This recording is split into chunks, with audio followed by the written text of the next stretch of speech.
Hello, everyone. Thank you so much for attending my presentation today. I'm Kamesh Shekar. I lead the privacy and data governance vertical at the Dialogue. Dialogue is a think tank based out of Delhi, India. Today, I will be presenting about a new process for tackling disinformation and misinformation on the social media platform using a prevalence-based gradation process. Today, I'll be doing a recording of this, and which you guys will be watching. Unfortunately, I was not able to make it for the conference, and I really appreciate the conference team for having this option ready for me. Just moving on today, what I will be actually covering in couple of minutes is start from what is the problem, what is the process level intervention, what is the prevalence based gradation process that I am actually suggesting, and how after that we should be evaluating the high prevalent information and accordingly enforcing a calibrated corrective action. So quickly moving to what is the problem. So, information is power, yet unfortunately, the information we receive is heavily distorted due to disinformation and misinformation. But let's take one step backward and first understand the difference between disinformation and misinformation. When a person produces baseless and misleading information to deceive their followers, it's called the disinformation. When their unsuspecting followers start sharing the same misleading information within their own network, it's called misinformation. In the case of the latter, the intention is not to deceive. Instead, the reader believes that the information they read is true, confirming their pre-existing biases. Thus, this shows that disinformation starts a chain reaction of misinformation, which eventually becomes a wild forest fire. While disinformation and misinformation is not a new threat, we do all agree that it has been aggregated or accelerated by social media platforms, as we saw in the case of information war, which happened between Ukraine and Russia during the war.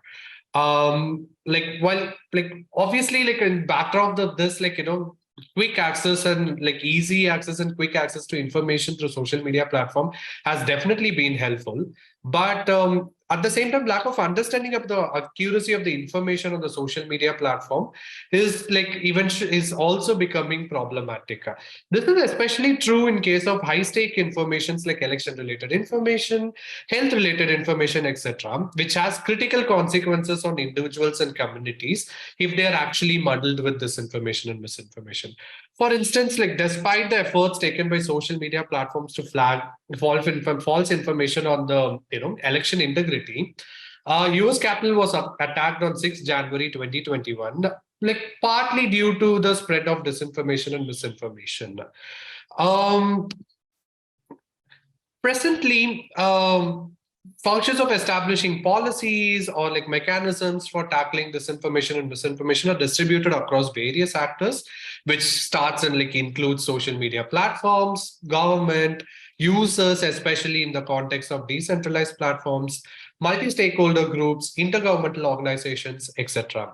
However, the role of social media platforms themselves in tackling the information disorder needs a greater attention.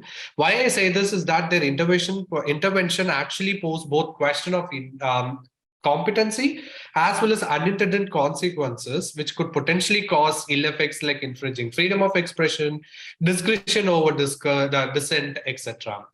Many centralized and decentralized platforms currently indulge in content level hard moderation. That's nothing but the system that they use for making decisions about content and accounts to reduce the spread of misleading and fake information. At that level, platforms use various the technological measures like word filters, automated hashtagging, geo-blocking, content IDs, and also other predictive machine learning tools to detect unlawful content child sexual images, pornography, also includes disinformation and misinformation, which is a borderline content, borderline content, etc. Platforms take decisions related to the detected content and the account of individuals using sometimes human moderators or algorithms themselves. like though we have to acknowledge that these technological measures have their own merits to extend, especially where platforms can act faster and at scale. At the same time, we increasingly see content falling through the crack due to false negatives and getting struck down due to false positives. False negatives, yes, like there has been multiple instances, like one we saw on the US Capitol attack with the previous slide. On the other hand, like false positives, like could hamper freedom of expression and opinion. For instance, a social media platform famously took down the award-winning image of a naked girl fleeing napalm bomb, like yeah, captured during the Vietnam War. This, like, though had like some sort of connotations, but like the platform did take it down, which was like reinstated later. One of the critical reasons for like why the posts fall through the crack is that platforms are presently confined to a content level intervention in absence of the process level clarity and intervention within the process level clarity as well as the intervention within the content moderation pipeline. This lack of process level intervention causes platforms to utilize resources and time inefficiently. Therefore, like the status quo calls for a proactive and not just a reactive content moderation process and means to implement the same efficiently. Against this backdrop, that's where like I come in, and against this backdrop, I propose one such process level intervention that could refine the content moderation pipeline and enable an efficient use of tools and resources across its entirety. So, with the process level intervention discussed here, which you could see on the slide, like can elevate the false negatives and positives through more efficient use of resources, but they cannot like perform any better at eradicating borderline content like disinformation, misinformation that is highly contextual.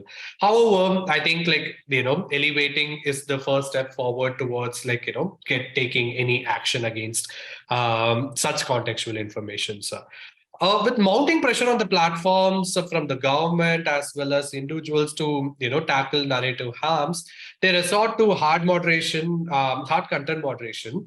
But yes, they face a problem of scale. But scale has never been a problem for soft moderation. That is, your recommender systems, design decisions, and architectures due to one factor, that is, utilization of data points on the individuals to recommend prevalent content which aligns with the preferences of the X individual.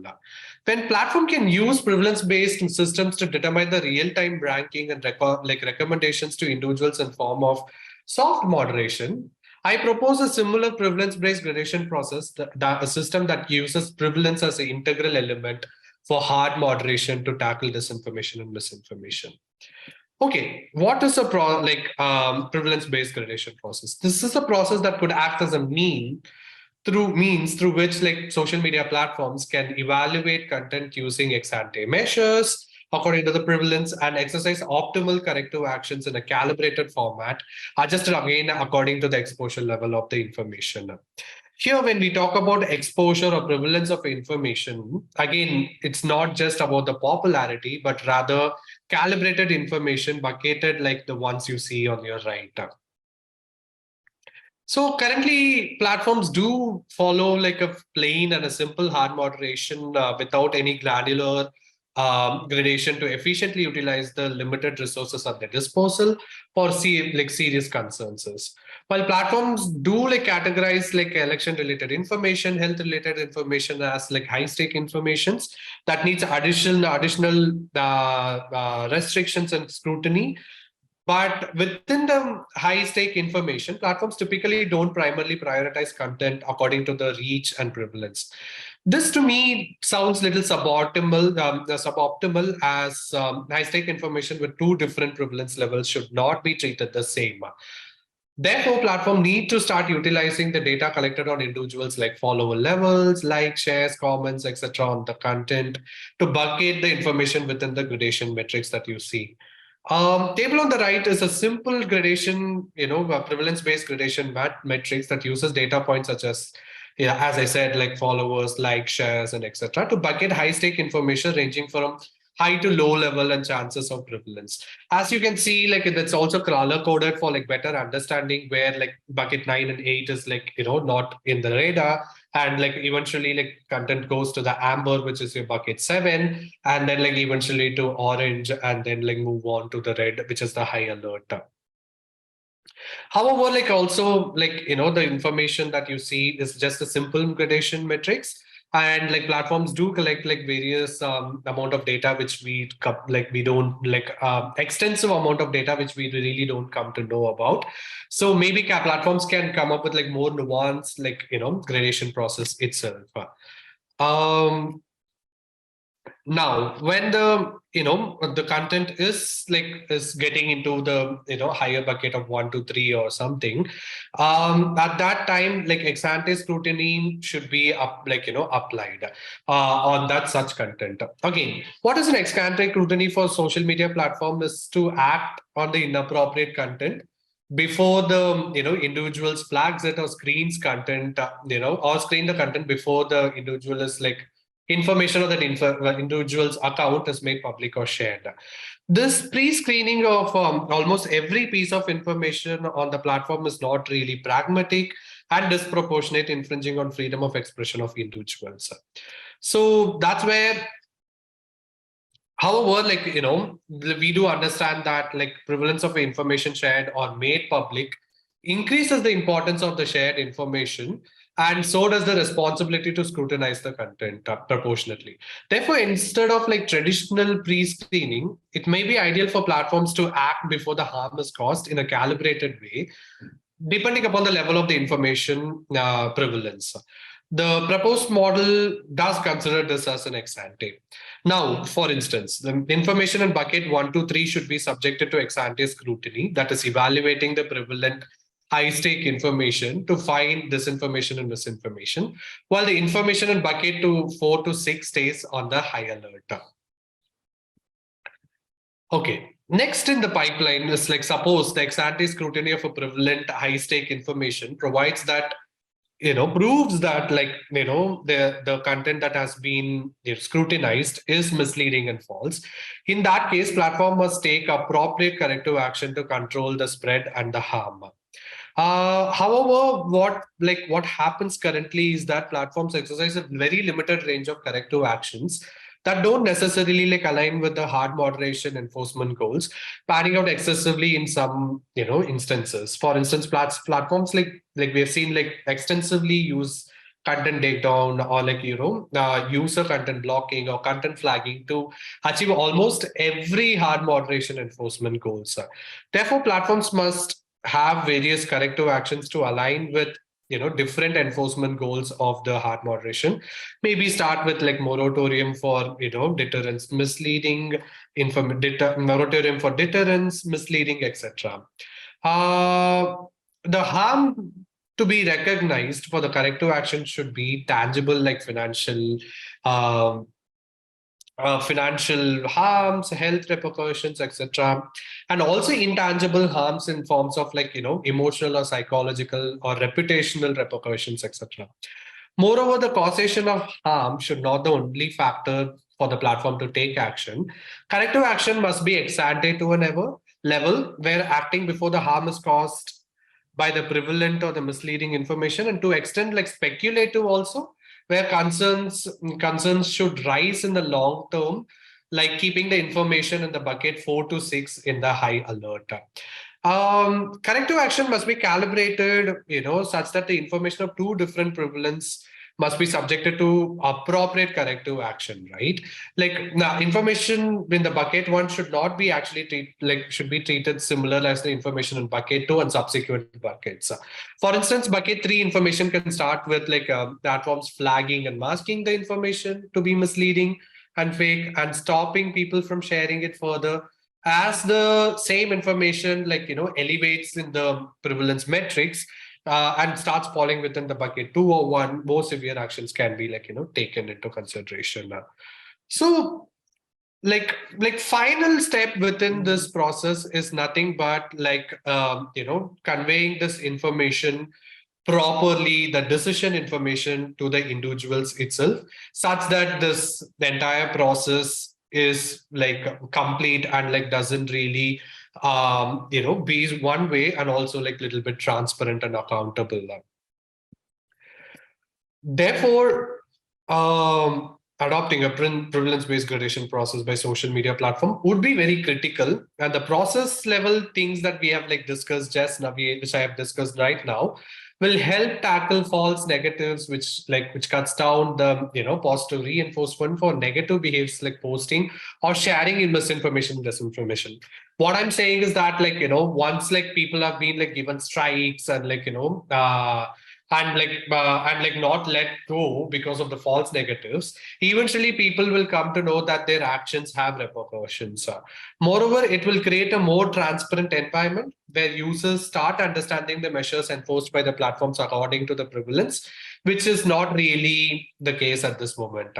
This process will also indirectly aid the platforms in reducing false positives, as it gained them more time and resources to understand the context of the information better, and like also like information which is more important to be tackled at that moment and not the other information. So, and gradation metrics can also help platforms accomplish efficient utilization of resources. um, in terms of monitoring content for narrative harms, they can also spend as I was saying, right, various other they can also use this time for like efficiently use for other purposes as well, which is like beyond content moderation, and also think about innovation and etc. However, it's also essential to systematically confront the cons of this process, like whitelisting, that is shadowing a particular set of individuals from any moderation or discrimination, leading to discrimination or infringing on voices and dissent of the underrepresented individuals, etc. Besides, it's also essential to outline the extent to which the data points can be used for this process, level of gradation, like threshold, boundaries of the process, because like this should not be just led by the platforms to be done. Um, Moreover, it is also like critical to democratically expand the corrective action toolkit for the platforms, right? Like as we discussed, involving various policy actors in the process to achieve various hard moderation enforcement goals. Therefore, as we move forward, platforms must adopt this process or any other process level intervention to strengthen the foundation that underpins the internet's success, that is trustworthiness, by intervening in the application layer of the internet. Therefore, this process level intervention in content moderation to tackle disinformation and misinformation ensures that individuals have trust and secure internet experience. Thank you so much. So as I'm not present there, though, I will be like available on the Slack platforms, and like I would be answering all the questions that comes from the audience at this moment. And really looking forward to like connecting offline with everybody who are interested in this topic, or like would love to know more about this. And love to do that. And thank you so much.